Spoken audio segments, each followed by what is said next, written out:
Hello friends, welcome back to Manas academy. जैसा कि आप लोगों को पता है कि हम लोग यहाँ पे SWD कोचिंग सेंटर के लिए प्रैक्टिस सेट्स करवा रहे हैं मैथ्स के।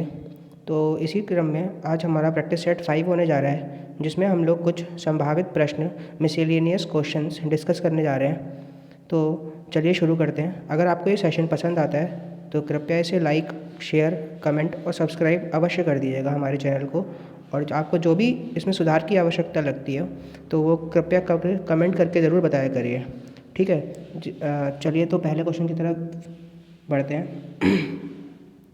ये मिसलेनियस क्वेश्चंस रहेंगे जिसमें आप लोगों को प्रैक्टिस सेशंस दिए जा रहे हैं। तो इसमें देखिएगा, पहला क्वेश्चन आपकी तरफ आइए आ रहा है कि मैं पढ़ के सुनाता हूँ आपको। आप लोग कॉपी पेन ज़रूर लेके बैठा करिए और ख़ुद करने की कोशिश करिएगा। जैसे the HCF of two numbers is 6 and their LCM is 432 if one of the number is 48 the other number is। ये कंसेप्ट मैं आप लोगों को पहले बता चुका हूँ एक बार। जो मैंने LCF LCM की क्लास ली थी उसी में बताया था कि जो दो नंबर्स होते हैं अगर उनका LCM दिया हो और HCF दिया हो तो जो LCM इंटू HCF जो होता है वो first number into second number के बराबर आता है। मतलब जो LCM और HCF का प्रोडक्ट होता है वो फर्स्ट नंबर और सेकेंड नंबर के प्रोडक्ट के बराबर होता है। तो चलिए इसको सॉल्व करते हैं। यहाँ पे हमें HCF कितना दे रखा है 6, LCM कितना दे रखा है 432 और साथ में हमें दो नंबर भी दे रखे हैं जिसमें से एक नंबर बता रखा है 48 और सेकंड नंबर हमसे पूछा गया है। तो इस तरीके से अगर हम इसे सॉल्व करना चाहें तो ये यहाँ पे दोनों चीज़ें मल्टीप्लाई में हैं और अगर दो चीज़ें मल्टीप्लाई में होती हैं तो दूसरी चीज़ अगर हम इधर भेजेंगे तो ये 48 कहाँ आएगा, इधर आके डिवाइड में। मतलब यहाँ से 48 हट जाएगा और ये डिवाइड में आ जाएगा। अब इसको बस डिवाइड करना है और आपका आंसर मिल जाएगा। जैसे 6 से इसे डिवाइड करते हैं तो 8 बार में जाएगा और 8 से इसे डिवाइड करते हैं तो 8 5 जा 40, 8 4 जा 32। मतलब इसका जो सेकंड नंबर आएगा वो कितना आएगा 54। आशा करता हूँ समझ में आ गया होगा। इसमें बस एक कंसेप्ट लगा है कि LCM into HCF is equals to first number into second number. मतलब LCM और HCF का प्रोडक्ट जो होता है वो फर्स्ट नंबर और सेकंड नंबर के प्रोडक्ट के बराबर होता है। यहाँ पे इस क्वेश्चन में आपको दूसरा नंबर पूछा था। हो सकता है कि आगे आने वाले क्वेश्चंस में इनमें से 3 वैल्यू दे दी जाएंगी और एक कोई भी वैल्यू पूछ सकता है, ठीक है। तो चलिए अगले क्वेश्चन की तरफ बढ़ते हैं। देखिए अगला क्वेश्चन थोड़ा अलजेब्रा से है तो इसको कोशिश करिएगा सॉल्व करने की। वीडियो को पॉज करिएगा और कॉपी पेन लेके इसको सॉल्व करिएगा। अगर नहीं आता है आपको सॉल्यूशन या फिर मुझसे सॉल्यूशन पूछना है कि आपको कैसा सॉल्यूशन करते हैं तो फिर आप इस वीडियो को ओपन कर लीजिएगा और फिर इसको देख लीजिएगा सॉल्यूशन को। तो देखिए मैं आपको बताता हूँ इसको कैसे सॉल्व करा जाता है। सबसे पहले आपको ये पहली चीज़ दे रखी है, ये दूसरी चीज़ और ये तीसरी चीज़, इन तीनों को के बराबर दे रखा है। तो आप लोग ऐसा करिए, पहले इसको और इसको ले लीजिए। जैसे पहला वाला और के, अगर मैं पहले वाले और के को लेता हूँ तो यहाँ से मेरे को मिलेगा a plus B is equals to, अब सी को उधर मल्टीप्लाई में भेज दूंगा तो कितना हो जाएगा सी के। ये हो गई हमारी इक्वेशन नंबर 1। यहाँ से ऐसे ही हम इक्वेशन नंबर 2 बनाएंगे। तो देखिए जो b प्लस सी है वो तो यहीं पर रह जाएगा और ये a जो है वो उधर जाके मल्टीप्लाई में हो जाएगा के साथ, तो कितना हो जाएगा a के। यहाँ हो गई इक्वेशन नंबर 2। ऐसी ही तीसरी इक्वेशन को देखिए, अब इसको और इसको लेना है, तीसरे वाले को और k को लेना है। तो यहाँ पे c प्लस a हो जाएगा और इधर और b उधर जाके कितना हो जाएगा b के हो जाएगा। बस इतना करने के बाद हमें तीनों को ऐड कर देना है, LHS प्लस RHS। अगर मैं LHS को ऐड करता हूँ मतलब लेफ्ट हैंड साइड वाले तीनों को ऐड करता हूँ तो यहाँ पे देखिए 2 बार A आ रहा है, 2 बार B आ रहा है, 2 बार C आ रहा है। तो अगर मैं यहाँ से 2 टाइम्स कॉमन ले लूँ तो क्या बचेगा मेरे पास A प्लस B और प्लस C। कोई दिक्कत नहीं। अगर अब इतना समझ में आया, अब क्या करते हैं हम, अब इधर वालों को ऐड करते हैं। इधर वालों में क्या कॉमन मिल रहा है, K और K तीनों में कॉमन मिल रहा है। तो अगर मैं तीनों में से K कॉमन ले लूँ तो मेरे पास क्या बचेगा A प्लस में B प्लस में C। अब देखिएगा अगर दोनों तरफ A plus B plus C और A plus B plus C है तो दोनों कैंसिल आउट हो जाएंगे, मतलब ये दोनों कट जाएंगे। तो K की वैल्यू कितनी आ जाएगी 2। यही हमारा आंसर है, ठीक है। तो आशा करता हूँ समझ में आया होगा। बस इसमें क्या करना है, पहले वाले को और K को लेना है, ऐसे दूसरे वाले को और K को लेना है और तीसरे वाले को K को लेना है। फिर 3 इक्वेशन बन जाएंगी और तीनों को सॉल्व कर देना है ऐड करके, ठीक है। बहुत सिंपल क्वेश्चन था। यहाँ पे K का मान 2 आ चुका है। चलिए अगले क्वेश्चन की तरफ बढ़ते हैं। अगला क्वेश्चन अच्छा क्वेश्चन है। इसमें कह रहा है कि एक denominator of a fraction is 1 more than double the numerator. अब यहाँ पे हम करेंगे क्या, यहाँ पे एक फ्रैक्शन मानेंगे अपने आप से कि let fraction be X upon Y. तो यहाँ पे जो जो कह रहा है वो लिखते रहेंगे। जैसे यहाँ पे क्या कह रहा है कि जो डिनोमिनेटर ऑफ अ फ्रैक्शन है वो एक ज़्यादा है किससे, डबल द न्यूमरेटर से। मतलब अगर हम न्यूमरेटर का डबल करते हैं तो न्यूमरेटर का डबल कितना हो जाएगा, 2x, क्योंकि न्यूमरेटर ऊपर वाला होता है और डिनोमिनेटर नीचे वाला होता है। ये कह रहे हैं कि जो न्यूमरेटर का डबल जब करते हैं तो जो उसका डिनोमिनेटर है वो अभी भी उससे एक ज़्यादा है, अभी भी न्यूमरेटर से एक ज़्यादा है, डबल करने के बाद भी एक ज़्यादा रह गया। इसका मतलब कि अगर मैं 1 इधर ऐड कर दूं तो अब दोनों लोग बराबर हो जाएंगे, नहीं हो जाएंगे। देखिए कैसे समझाता हूँ मैं आपको इसको एक बार दोबारा से, कि जो न्यूमरेटर है ना फ्रैक्शन का वो एक ज़्यादा है। देखिए अगर मैं किससे ज़्यादा है, डबल द न्यूमरेटर से। देखिए पहली बात तो हमने डबल द न्यूमरेटर कर दिया, मतलब न्यूमरेटर का दुगना, और जो डिनोमिनेटर है उसको बराबर रख दिया। मगर ये लोग ये कह रहे थे कि जो डिनोमिनेटर है ना वो एक ज़्यादा है। अगर एक ज़्यादा है इसका मतलब ये बड़ा है, डिनोमिनेटर बड़ा है और न्यूमरेटर छोटा है, और अगर मैं छोटे में 1 ऐड कर दूंगा न्यूमरेटर में तो वो किसके बराबर आ जाएगा, डिनोमिनेटर के बराबर आ जाएगा। बस इसमें इतनी सी बात समझने वाली थी। यहाँ से आपको y की वैल्यू कितनी मिल गई, 2x + 1। इसको मान लीजिए इक्वेशन नंबर 1। अब चलिए अगले की तरफ बढ़ते हैं। अब कह रहा है कि on adding 2 to the numerator and subtracting 3 from the denominator. अब कह रहा है कि अगर हमने न्यूमरेटर में तो 2 ऐड कर दिया और डिनोमिनेटर में से 3 माइनस कर दिया तो क्या होगा, हमारा आंसर कितना आ जाएगा, 1 आ जाएगा। ठीक है, इसी बात को अब हमें सॉल्व करना है।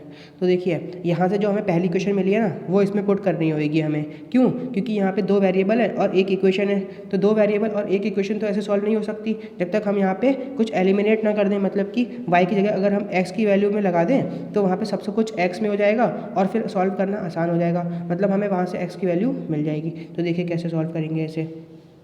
यहाँ पे मैं क्या करता हूँ, x + 2 और y - 3 को उधर मल्टीप्लाई में भेज देते तो कितना हो जाएगा, y - 3। अब x + 2 तो यहीं पे रह जाएगा और y की जगह पे मैं क्या लगा देता हूँ, 2x + 1। तो देखना 2x + 1 लगाया y की जगह पे और यहाँ पे क्या रह गया, -3। ठीक है, अब देखिए अब मैं इसको सॉल्व कर रहा हूँ बस खाली क्वाड्रेटिक, ये बन गई एक लीनियर इक्वेशन। इसको मैं सॉल्व कर रहा हूँ तो यहाँ से देखिएगा x + 2 बराबर 2x। अब +1 और -3 मिलके कितना हो जाएगा, -2। अब ये 2 को इधर भेज देते हैं और x को इधर, तो जिस वाले 2 को जब इधर भेजेंगे तो कितना हो जाएगा, 4 हो जाएगा, 2 और 2 मिलके, और 2x में से x जाएगा तो कितना हो जाएगा, x। मतलब कि x की वैल्यू कितनी आ गई, 4। अगर हमें x की वैल्यू पता चल गई, अब मैं कुछ इरेज कर देता हूँ। देखिए इरेज क्या कर रहा हूँ मैं, ये वाली चीज़ इरेज कर रहा हूँ। ठीक है, देखिए हमें क्या पता चल चुका है, x की वैल्यू पता चल चुकी है। x की वैल्यू पता चल गई तो अब मैं यहाँ पे पुट कर देता हूँ तो y की वैल्यू पता चल जाएगी। देखिए कैसे, देखिए y क्या था, 2x + 1 था, तो देखिए 2 × 4 + 1 मतलब कितना हो जाएगा, 4 to the 8 और 1 9, मतलब y की वैल्यू कितनी आ गई, 9। तो हमारा फ्रैक्शन क्या आ जाएगा, जो हमने फ्रैक्शन बना था वो कितना बना था, x/y। इसका मतलब हमारा आंसर कितना आ जाएगा, 4/9। तो हमारा फ्रैक्शन कितना आ गया, 4/9। आशा करता हूँ समझ में आ गया होगा। अगर समझ में नहीं आया तो वीडियो को पीछे कर लीजिएगा और दोबारा से इस क्वेश्चन को समझने की कोशिश करिएगा। मैंने बहुत अच्छे से समझाने की प्रयास किया है। ठीक है, चलिए अब अगले क्वेश्चन की तरफ बढ़ते हैं। क्वेश्चन थोड़ा अच्छा था, इस वजह से आप लोगों को हो सकता है थोड़ी दिक्कत हुई हो, मगर जो बच्चे पहले से मैथ करते रहे हैं, प्रैक्टिस करते रहे हैं, उन लोगों को समझने में बहुत आसानी होगी। मैंने बहुत ही ईजी वे में समझाने की कोशिश करी है आप लोगों को। ठीक है, मैं कहना चाहता हूँ कि पहले क्वेश्चन को पढ़ा करिए, रीड करा करिए और समझने की कोशिश करिए खुद से कि उसमें हो क्या रहा है, फिर हम आगे बढ़ेंगे। ठीक है, तो चलिए अगले क्वेश्चन की तरफ देखते हैं। अगले क्वेश्चन में कह रहे हैं कि the length and breadth of a room is 15 metre 17 centimetre and 9 metre 2 centimetre. यहाँ से आपको ये पता चला कि एक कमरा है जिसकी लंबाई 15, देखो ये 15 मीटर 17 सेंटीमीटर है ना, इसको मैं सीधे सीधे सेंटीमीटर में लिख देता हूँ। तो ये कितना हो जाएगा, 1500 + 17, तो ये कितना हो जाएगा, 1517 सेंटीमीटर। और ये कितना हो जाएगा, 900 और 2 मतलब 902 सेंटीमीटर। ठीक है, ये लंबाई हो गई और ये चौड़ाई हो गई। अब ये कह रहे हैं कि यहाँ पे मिनिमम नंबर ऑफ टाइल्स, मतलब स्क्वायर टाइल्स लगाने हैं यहाँ पे। ऐसे करके देखिए, इस तरीके से स्क्वायर टाइल्स लगाने हैं जिससे कि which is fit for that, मतलब यहाँ पे पूरे complete square number of tiles लगाने हैं। तो देखिए सबसे पहली बात आपको किस में लगाने हैं, तो एरिया ऑफ द रूम पता होना चाहिए, जिस एरिया में उसको टाइल्स लगने हैं। तो नंबर ऑफ टाइल्स निकालने का एक फॉर्मूला बता देता हूँ आपको यहाँ पे। Number of tiles is equals to area of room, ठीक है, upon area of each tile, मतलब एरिया ऑफ रूम जिस रूम में लग रहे हैं, और एरिया ऑफ ईच टाइल मतलब एक टाइल का अगर एरिया पता चल जाए और रूम का एरिया पता चल जाए तो हम दोनों को डिवाइड करके निकाल सकते हैं कि टोटल नंबर ऑफ टाइल्स कितने लगे। यहाँ पे सबसे पहली बात ये बताना चाहूँगा आपको कि एरिया ऑफ ईच टाइल कैसे निकलेगा। तो देखिए ये रूम जो है ना 1517 और 902 ये तभी पूरा कवर हो सकता है जब ये तभी पूरा स्क्वायर टाइल से कवर हो सकता है जब जो स्क्वायर टाइल होगी ना उसकी जो साइड होगी ना वो क्या होगी, इन दोनों का SCF। मतलब यहाँ पे आपको एक कंसेप्ट पता चला कि ये जो रूम है वो पूरा स्क्वायर टाइल से तभी कवर हो सकता है जब मैं जो स्क्वायर टाइल लूँगा उसकी साइड इन दोनों का SCF होगी, इन दोनों का SCF होगी, तभी ये रूम पूरा स्क्वायर टाइल से कवर हो पाएगा। तो पहले मेरे को क्या लेना पड़ेगा, इन दोनों का SCF लेना पड़ेगा। तो देखिए 1517 और 902 का SCF मैं आपको लेकर दिखाता हूँ। ये SCF लेने का तरीका क्या है, डिवाइड वाले मेथड से भी ले सकते हैं। तो 902 1517 पहली बार में ही चला जाएगा, तो यहाँ पे क्या बच जाएगा 902, माइनस कर लो तो 5, 1 में से 0 गया 1, 15 में से 9 गया 6, 615 आ गया। अब दोबारा से डिवाइड, जब तक डिवाइड करते रहेंगे जब तक कि पूरा डिवाइड नहीं हो जाता। तो इसमें एक बार में जाएगा 615, तो फिर 2 में से 5 नहीं सकता, 12 में से 5 जाएगा तो कितना बचेगा, 7 4 7 5 12 हो जाएगा। यहाँ पे बचेगा 9, 9 में से 1 जाएगा तो 8 बचेगा, और यहाँ पे बचेगा 8, 8 में से 6 जाएगा तो 2। फिर डिवाइड करेंगे दोबारा से 615 को, ठीक है 287, 2 जा 2 बार में चला जाएगा। देखिए 7 दूनी 14 का 4 कैरी 1, 8 2 16 और 1 17 का 7 कैरी 1 और 2 2 4 और 1 5, 5 74 बच गया, ठीक है 5 में से 4 गया 1, और यहाँ बच गया 11, 11 में से 7 गया तो 4। फिर 41 को 287 से डिवाइड करना पड़ेगा। देखिए 41 7 जा 7 7 4 28, हाँ पूरा डिवाइड हो गया 7 बार में। इसका मतलब इसका SCF कितना हो गया, 41 हो गया। तो यहाँ पे से हमने निकाला कि जो SCF आ गया वो कितना आ गया, 41। मतलब अगर SCF 41 आ गया तो जो स्क्वायर टाइल होगी ना, स्क्वायर टाइल उसका जो साइड होगी वो कितनी हो जाएगी, 41 हो जाएगी। मतलब स्क्वायर टाइल की साइड 41 हो जाएगी तो स्क्वायर टाइल का एरिया कितना हो जाएगा, 41 इंटू 41, क्योंकि साइड इंटू साइड क्या होता है, स्क्वायर टाइल का एरिया होता है। ठीक है, चलिए अब मैं इसको दोबारा समझाता हूँ आप लोगों को। यहाँ पे हमने क्या निकाला कि एरिया ऑफ ईच टाइल निकाल लिया है। कैसे, हमने निकाला कि इन दोनों का SCF 41 है, तो अगर स्क्वायर टाइल लगनी होगी इसमें, तो अगर हम 41 सेंटीमीटर की स्क्वायर टाइल लेंगे ना, 41 सेंटीमीटर की स्क्वायर टाइल लेंगे ना, तो वह पूरा एरिया कवर कर देगी इस रूम का। ठीक है, अब देखिए अब क्या करना है, बस अब 1517 जो area of room into area of room क्या होगा, L into B divided by area of each tile कितना होगा, 41 इंटू 41। आया समझ में। एरिया ऑफ रूम कैसे निकाला, L इंटू बी करके, और एरिया ऑफ ईच टाइल कैसे निकाला हमने, क्योंकि एरिया स्क्वायर टाइल है तो स्क्वायर टाइल का एरिया कितना होगा, साइड का इसका स्क्वायर, तो 41 इंटू 41। बस अब डिवाइड करना है और आंसर मिल जाएगा। देखिए 41 को इससे डिवाइड करेंगे। मैं यहाँ पे थोड़ा सा इरेज कर देता हूँ। देखिए इसको ना आप लोग खुद करने की कोशिश करिएगा तो बहुत आसानी से हो जाएगा। मैंने सब कुछ आपको समझा दिया है, बहुत अच्छा क्वेश्चन है ये भी, और ऐसे क्वेश्चन आपके पेपर में ज़रूर देखने को मिलेंगे। ठीक है, देखिए 41 से इसको डिवाइड करवाते हैं। तो देखिए 41 से जब इसको डिवाइड करवाएंगे तो कितनी बार में जाने की आशंका लग रही है आपको, लगभग मेरे ख्याल से ये, देखिए अगर डिवाइड करवाते हैं तो क्या होगा, देखिए 902 डिवाइड बाय 41,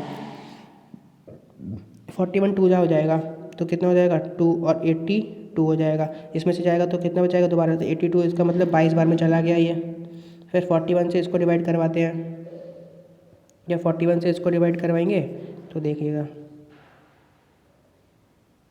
एक सेकंड, 41 से 1517 डिवाइडेड बाय 41, तो देखिए कितनी बार में जाएगा, 6 4 24 होता है, 4 थे 12 और 4 4 16, लगभग ये जाएगा 3 बार में। 3 × 3 4 3 12 123, 11 में से 3 जाएगा तो कितना बचेगा 8 9 10 11, ठीक है। यहाँ बचेगा 4, 4 में से 2 जाएगा 2, 287 बच गया। उसके बाद फिर से 7 बार में चला जाएगा, 7 × 7 हाँ 7 4 28, हाँ ठीक है, तो 37 आ गया। बस अब 37 को 22 से मल्टीप्लाई करना है और आपका आंसर आपके सामने आ जाएगा। जब आप 37 को 22 से मल्टीप्लाई करेंगे तो 2 से करिए तो 8 22 7 8 1 और 4, ये आपका नंबर ऑफ टाइल्स मिल जाएंगे। तो उम्मीद करता हूँ क्वेश्चन समझ में आया होगा, कंसेप्ट समझ में आया होगा, इसमें करना क्या है वो समझ में आ गया होगा आप लोगों के। देखिए मैं आप लोगों को एक बार और समझा देता हूँ इस वाले पेज पर। एक सेकंड, देखिए हमें क्या करना था, नंबर ऑफ़ टाइल्स निकालने के लिए एरिया ऑफ रूम को डिवाइड करना था एरिया ऑफ ईच टाइल से। इससे एरिया ऑफ ईच टाइल, तो देखिए एरिया ऑफ रूम जो हमने निकाला था वो तो आया था 1517 इंटू 902, क्योंकि वो कितना होता है L इंटू बी। और एरिया ऑफ ईच टाइल कितना आया था 41 इंटू 41। अभी आपको पता चल गया होगा 41 कहाँ से आया था। 41 जो था वो 1517 और 902 का SCF था, मतलब जो टाइल की मैक्सिमम लेंथ जो लग सकती थी वो 41 सेंटीमीटर की टाइल थी। और टाइल जो थी वो स्क्वायर शेप में थी, इसलिए उसका एरिया कितना होगा साइड इंटू साइड होगा। चलिए अब नेक्स्ट क्वेश्चन की तरफ बढ़ते हैं। नेक्स्ट क्वेश्चन सिंप्लीफिकेशन का है, बहुत ही आसान क्वेश्चन है, इसको करने की कोशिश करिएगा। चलिए मैं आपको समझा देता हूँ। सबसे पहले यहाँ पे बार लगा हुआ है, तो हम सबसे पहले बार को सॉल्व करते हैं। तो 13 में से 7 जाएगा तो कितना बचेगा 6। जब 6 से इसको डिवाइड करेंगे क्योंकि ये डिवाइड है, तो सबसे पहले ब्रैकेट को सॉल्व करते हैं स्मॉल वाले। मैं आपको समझा चुका हूँ सिंप्लीफिकेशन वाले चैप्टर में। तो जब इसको डिवाइड कर लेंगे तो कितना आएगा 4, माइनस का 8 बाहर लिखा है, प्लस का 4 अंदर लिखा है। तो ये जब इसे सॉल्व करेंगे तो कितना आएगा माइनस का 4 और माइनस का 9 बाहर लिखा है, माइनस का 9 बाहर लिखा है और माइनस का 4 अंदर लिखा था, मतलब ये माइनस और माइनस मिलके प्लस हो जाएंगे और इसका आंसर कितना आ जाएगा माइनस का 5। अगर किसी को समझ में नहीं आया हो तो मेरी सिंप्लीफिकेशन वाली वीडियो जाके देख सकता है, जिसका लिंक मैं डिस्क्रिप्शन में दे दूँगा। ठीक है, तो देखिए यहाँ पे दोबारा से आपको समझा देता हूँ एक बार। सबसे पहले बार सॉल्व होगा तो 13 में से 7 जाएगा 6। अब यहाँ पे 6 और 24 डिवाइड में है, तो 6 चौक 24 होता है, मतलब कि 6 4 24। तो यहाँ पे कितना आ गया 4। अब ये माइनस का 8 बाहर लिखा हुआ है, माइनस का 8 और प्लस का 4 मिलके कितना हो जाएगा माइनस का 4 हो जाएगा, क्योंकि साइन किसका बड़ा था 8 का। तो साइन माइनस का साइन बड़ा था तो माइनस का ही साइन यहाँ पे रहेगा। उसके बाद माइनस का 9 बाहर लिखा है और माइनस मिलके कितना हो जाएंगे प्लस। तो माइनस का 9 और प्लस का 4 कितना हो जाएगा आंसर माइनस का 5, क्योंकि साइन किसका बड़ा था 9 का, इसलिए आंसर कितना आया माइनस का 5 आया। चलिए अगले क्वेश्चन की तरफ बढ़ते हैं। देखिए ये भी बहुत अच्छा क्वेश्चन है। यहाँ पे कह रहे हैं कि if we increase numerator 20% in numerator and 25% in denominator of a fraction then it is 3/5, then the original fraction is. देखिए यहाँ पे अगर मैं 20% को सॉल्व करूँ तो 20% की वैल्यू कितनी होती है पता होनी चाहिए, आपको याद होनी चाहिए, 1/5 होती है। और 25% की वैल्यू कितनी होती है 1/4 होती है। अब देखिएगा अगर मैं न्यूमरेटर मानता हूँ और डिनोमिनेटर मानता हूँ, अगर मैं न्यूमरेटर मानता हूँ 5 तो 20% बढ़ गया, इसका मतलब 5 का 20% कितना होता है 1, तो 20% बढ़ गया, इसका मतलब कि कितना हो गया 5 से बढ़कर 6। कोई दिक्कत नहीं। ऐसे ही डिनोमिनेटर मानता हूँ अगर मैं 4, तो 4 से बढ़कर कितना हो गया 4 में कितना बढ़ गया 1 बढ़ गया, इसका मतलब अब कितना हो गया है 5। समझ में आया। तो मैंने ये कहा कि अगर न्यूमरेटर पहले 5 था तो 5 में 20% की बढ़ोतरी हुई, तो 5 का 20% होता है 1, तो 1 की बढ़ोतरी हुई, इसका मतलब अब कितना हो चुका है 6 हो चुका है। ठीक है, ऐसे डिनोमिनेटर मानता हूँ अगर मैं 4, तो 4 में भी 25% की बढ़ोतरी हुई, 25% 4 का 1 हुआ, तो 1 की बढ़ोतरी मतलब कितना हो गया बढ़ के 5। मगर हमारे को क्या कह रहा है कि अब हमने क्या निकाला न्यू फ्रैक्शन हमारा 6/5 है, मगर क्वेश्चन के अकॉर्डिंग क्या है 3/5 है। क्वेश्चन के अकॉर्डिंग क्या है 3/5 है, मतलब ऊपर वाले का क्या हो रहा है आधा हो रहा है। ऊपर वाले का कितना हो रहा है आधा हो रहा है। तो हम जो ओरिजिनल फ्रैक्शन है हमारा, ये जो ओरिजिनल फ्रैक्शन है उसका भी ऊपर वाले का क्या कर देंगे आधा कर देंगे। तो देखिए इस तरीके से ऊपर वाले का अगर मैं आधा कर दूँ तो ये आधा आके कहाँ मल्टीप्लाई हो जाएगा इस 4 के साथ में, तो हमारा फ्रैक्शन कितना आ जाएगा 5/8। तो ओरिजिनल फ्रैक्शन कितना हो गया हमारा 5/8। उम्मीद करता हूँ समझ में आ गया होगा, बहुत आसान तरीके से समझाया मैंने आप लोगों को। एक बार दोबारा समझा देता हूँ। देखिए 20% की बढ़ोतरी का मतलब होता है 1 की बढ़ोतरी 5 पर, और 25% की बढ़ोतरी का मतलब होता है 1 की बढ़ोतरी 4 पर। इसका मतलब अगर मैं न्यूमरेटर को मान लेता हूँ, ऊपर वाले को मान लेता हूँ 5, न्यूमरेटर ऊपर वाला होता है ना फ्रैक्शन में, तो 5, तो उस पर 1 की बढ़ोतरी मतलब 6 हो गया बढ़ के, और डिनोमिनेटर पे 1 की बढ़ोतरी मतलब 4 पे 1 की बढ़ोतरी हुई तो कितना हो गया बढ़ के 5 हो गया। मगर क्वेश्चन कह रहा है कि हमारा 6/5 नहीं है, कितना है 3/5 है, मतलब ऊपर वाले का आधा हो रहा है। तो यहाँ पे भी हमने ओरिजिनल वाले फ्रैक्शन में भी ऊपर वाले का आधा कर दिया, तो 5 का आधा कर दिया तो कितना हो गया 5 का आधा कर दिया, तो इधर 2 आके नीचे मल्टीप्लाई हो जाएगा, तो कितना हो जाएगा 5/8। ठीक है, चलिए अगले क्वेश्चन की तरफ बढ़ते हैं, और उम्मीद करता हूँ समझ में आ रहा होगा। नहीं आ रहा है तो आप एक बार रिपीट करके देख सकते हैं उस वीडियो को।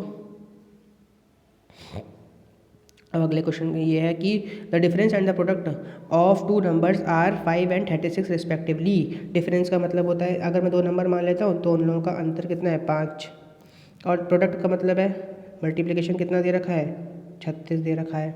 ठीक है, then find the difference of their reciprocals. तो उनके रेसिप्रोकल का डिफरेंस बताओ। रेसिप्रोकल मतलब 1/x माइनस 1/y बताओ। तो अगर मैं इसको सॉल्व करूँ तो इनका एलसीएम कितना आएगा xy। अब x से x कट गया, ऊपर कितना बचेगा y माइनस एक्स बचेगा ना, y माइनस एक्स। देखिए अब डिफरेंस कितना दे रखा था हमें 5, और मल्टीप्लिकेशन कितना दे रखा था 36। तो आंसर कितना हो गया 5/36।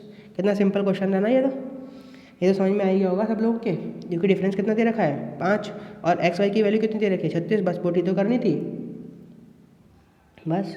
चलिए अगले क्वेश्चन की तरफ बढ़ते हैं। अगले क्वेश्चन में कह रहा है कि यदि किसी कस्बे की जनसंख्या 60,000 से बढ़कर 65,000 हो जाती है तो जनसंख्या में वृद्धि प्रतिशत कितना होगा। वृद्धि प्रतिशत मतलब होता है गेन परसेंटेज। तो उसका फॉर्मूला होता है कितना गेन हुआ है अपॉन में CP इंटू 100%, या फिर ओरिजिनल प्राइस कह सकते हैं ओरिजिनल। तो देखिए पहले कितनी थी 60,000, अब कितनी हो गई 65,000। तो वृद्धि कितने की हुई यहाँ पे 5,000 की। कितने से 60,000 से, पहले वाली से तो वृद्धि होगी इंटू 100%। ठीक है, इसे सॉल्व करना है बस। देखिए 3 0 से 3 0 गए, 1 0 से 1 0 गया, यहाँ पे बचा है वो भी 50। ऊपर कितना बचा है 50 और नीचे बचा है 6, 50 और नीचे कितना बचा है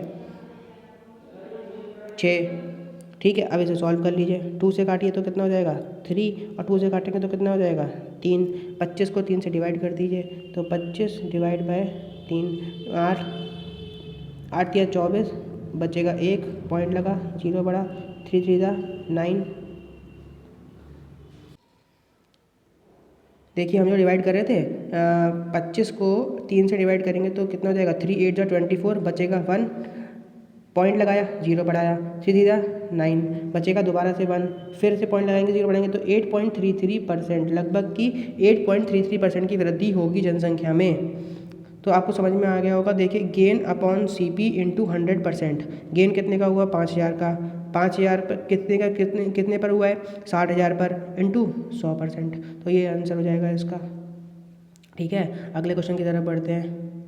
अगला क्वेश्चन ज्योमेट्री से लिया गया है। ज्योमेट्री में कह रहा है कि संलग्न चित्र में रेखा PAQ जो है ये वाली रेखा वो वृत्त के बिंदु A पर स्पर्श करती है, बिंदु A पर स्पर्श करती है तथा ABCD एक चक्रीय चतुर्भुज है। तो CAQ का मान अगर 70 है, CAQ का मान अगर 70 है तो आपको बताना है कि ABC का मान कितना होगा। देखिए मैं आपको यहाँ पे कंसेप्ट बताना चाहूँगा। अगर ये सर्कल है, यहाँ से एक टेंजेंट मतलब टेंजेंट जा रही है, अगर सर्कल की टेंजेंट है ये, ठीक है, तो क्या होता है ना, देखिए दोबारा से बनाता हूँ, इस फिगर गलत हो गया। देखिए ये सर्कल है, ये सर्कल की टेंजेंट जा रही है। अगर मैं यहाँ पे एक कॉर्ड बनाता हूँ इस तरीके से AB, तो जो कॉर्ड और टेंजेंट के बीच का एंगल होता है ना, जो कॉर्ड और टेंजेंट के बीच का एंगल अगर थीटा है, जैसे कि अगर A B और Q की वैल्यू अगर थीटा है तो जो इस कॉर्ड के द्वारा अपोजिट सेगमेंट में बनाया गया एंगल हमेशा बराबर होता है। मतलब दोबारा समझ लीजिए, अगर AB एक कॉर्ड है और PQ एक टेंजेंट है तो कॉर्ड और टेंजेंट के बीच बनाया गया एंगल उसी कॉर्ड द्वारा अपोजिट सेगमेंट में बनाए गए एंगल के बराबर होता है। दोबारा समझ लीजिए, नहीं समझ में आया तो जैसे कि मैं यहाँ पे कहता हूँ कि ABQ जो है वो इस कॉर्ड AB कॉर्ड और PQ टेंजेंट के द्वारा बनाया गया एक एंगल थीटा है। तो जो AB कॉर्ड है वो जो अपोजिट सेगमेंट मतलब इस वाले सेगमेंट में जो एंगल बनाएगी वो हमेशा इस वाले कॉर्ड और टेंजेंट के बीच के एंगल के बराबर रहेगा। यही कंसेप्ट है इसमें। जैसे अगर इस क्वेश्चन की बात करें तो यहाँ पे जो एंगल CAQ है ना, अगर CAQ कितना दे रखा है 70 डिग्री दे रखा है, तो यहाँ पे अपोजिट सेगमेंट में कौन सा एंगल दिख रहा है आप लोग को CDA, तो ये कितना हो जाएगा, ये भी 70 हो जाएगा। बस इसमें यही कंसेप्ट लग रहा था। और अगर इसमें एक और कंसेप्ट लग रहा है चक्रीय चतुर्भुज का, तो अगर आपको पता है कि एक सर्किल है और उसके अंदर एक चक्रीय चतुर्भुज है, तो चक्रीय चतुर्भुज के अपोजिट जो एंगल्स होते हैं उनका सम हमेशा कितना रहता है, उनका सम हमेशा 180 डिग्री रहता है। वो 180 डिग्री रहता है। जैसे कि यहाँ पे सी डी ए और बी क्या है, एक चक्रीय चतुर्भुज है। सी डी ए और बी क्या है, एक चक्रीय चतुर्भुज है। तो अगर यहाँ पे डी और बी अपोजिट वर्टेक्स दिख रही हैं आप लोगों को, और डी और बी का सम मैंने कितना बताया अभी, 110 होता है, तो 180 होता है। तो डी और बी का सम 180 होगा। जहाँ पे डी कितना है, 70 है, तो बी कितना आ जाएगा, 110 आ जाएगा। आशा करता हूँ समझ में आ गया होगा आप लोगों के। चलिए अगले क्वेश्चन की तरफ बढ़ते हैं। देखिए मैं आपको दोबारा समझाता हूँ इस कंसेप्ट को यहाँ पे अच्छे से लिख के। देखिए पहला मैंने कंसेप्ट सिखाया आप लोगों को कि अगर एक सर्किल है और एक टेंजेंट उससे पास हो रही है, एक कॉर्ड और टेंजेंट के बीच बना एंगल हमेशा उस कॉर्ड द्वारा अगले मतलब कि अपोजिट सेगमेंट में बने एंगल के बराबर होता है। ठीक है। और दूसरा मैंने आपको कंसेप्ट सिखाया कि अगर एक सर्किल है और उसमें चक्रीय चतुर्भुज बना हुआ है, मतलब साइक्लिक क्वाड्रिलेटरल, तो साइक्लिक क्वाड्रिलेटरल के अपोजिट एंगल का सम हमेशा 180 डिग्री होता है। बस इसमें 2 कंसेप्ट लगे थे और आपका आंसर आ गया। ठीक है। चलिए अगले क्वेश्चन की तरफ बढ़ते हैं। अगला क्वेश्चन क्या कह रहा है, एक समचतुर्भुज के विकर्णों की लंबाइयाँ 16 और 12 हैं। समचतुर्भुज जान लेते हैं पहले। समचतुर्भुज को इंग्लिश में बोलते हैं रोम्बस। रोम्बस के जो डायगोनल्स हैं ना वो दे रखे हैं। डायगोनल्स मतलब अगर मैं यहाँ पे ए बी सी और डी कह दूँ, तो अगर मैं कह दूँ बी डी, तो बी डी कितना दे रखा है, पूरा 16 दे रखा है, और दूसरा वाला दे रखा है 12। सबसे पहली बात आपको पता होनी चाहिए कि जो रोम्बस होता है वो अपने डायगोनल्स को बाइसेक्ट होते हैं, मतलब उसके डायगोनल्स जो होते हैं बाइसेक्ट होते हैं। मतलब अगर ये पूरा 12 है तो इसके डायगोनल 6 और 6 में विभाजित हो जाते हैं। ऐसे अगर पूरा 16 है तो इसके डायगोनल 8 और 8 में विभाजित हो जाते हैं। और इसके जो डायगोनल्स होते हैं वो एक दूसरे को 90 डिग्री का कोण पर काटते हैं। तो अब मैं ये कह सकता हूँ क्या कि जो ओ डी सी, ये जो ओ डी सी मिला आपको वो एक कैसा है, ट्रायंगल है, राइट एंगल ट्रायंगल है। ओ डी सी कैसा है, राइट एंगल ट्रायंगल है, जिसमें ओ और डी की लंबाई कितनी है, 8 है, और ओ और सी की लंबाई कितनी है, 6 है। अगर ये 8 है ये 6 है तो यहाँ पे पाइथागोरस थ्योरम लगा सकते हैं हम। पाइथागोरस प्रमेय लगा के राइट एंगल ट्रायंगल में डी सी की लंबाई निकाल सकते हैं। देखिए मैं आपको सिखा देता हूँ पाइथागोरस थ्योरम क्या कहती है। देखिएगा पाइथागोरस थ्योरम कहती है कि अगर एक राइट एंगल ट्रायंगल है जिसमें एक राइट एंगल मतलब कि एक 90 डिग्री का कोण बन रहा है, तो उसके सामने वाली भुजा को हम लोग हाइपोटेन्यूज कहते हैं, उसके नीचे वाली भुजा को हम लोग बेस कहते हैं, और इधर वाली भुजा को हम लोग परपेंडिकुलर कहते हैं। और परपेंडिकुलर का स्क्वायर मतलब इस वाली साइड का स्क्वायर प्लस बेस का स्क्वायर हमेशा हाइपोटेन्यूज के स्क्वायर के बराबर रहता है। तो यहाँ पे आपका परपेंडिकुलर कितना दे रखा था, 8, तो 8 का स्क्वायर करेंगे तो 64, और 6 का स्क्वायर करेंगे तो 36, बराबर रहेगा एच के स्क्वायर के। मतलब ये कितना हो गया, 100। अब इसका अंडर रूट निकालेंगे तो कितना हो जाएगा, एच की वैल्यू, तो एच कितना आ गया यहाँ से 10, मतलब आपका ये कितना आ गया 10। तो अकॉर्डिंग टू क्वेश्चन आपका एक साइड कितनी आ गई रोम्बस की, 10 आ गई। तो यहीं पे आपका आंसर कितना हो जाएगा, 10 सेंटीमीटर। क्योंकि मैंने आपको ये बताया था, देखिए इस पे समझा देता हूँ। देखिए मैंने आपको ये बताया था कि एक जो रोम्बस होता है उसमें जो विकर्ण होते हैं वो आपस में एक दूसरे को बाइसेक्ट करते हैं, मतलब सेम रेशियो में डिवाइड करते हैं। जैसे कि अगर ये वाली पूरी साइड अगर 8 है तो ये 4 हो जाएगा, और ये भी 4 हो जाएगा। इसी तरीके से अगर ये पूरी साइड 16 है तो ये कितना हो जाएगा, ये 8 हो जाएगा, और ये भी 8 हो जाएगा। और हमेशा एक दूसरे को 90 डिग्री के एंगल पर काटते हैं। इस तरीके से आप इस वाले ट्रायंगल में पाइथागोरस थ्योरम लगाकर उसकी साइड निकाल सकते थे, जो हमने निकाली। तो हमारी साइड कितनी आ गई थी रोम्बस की, 10।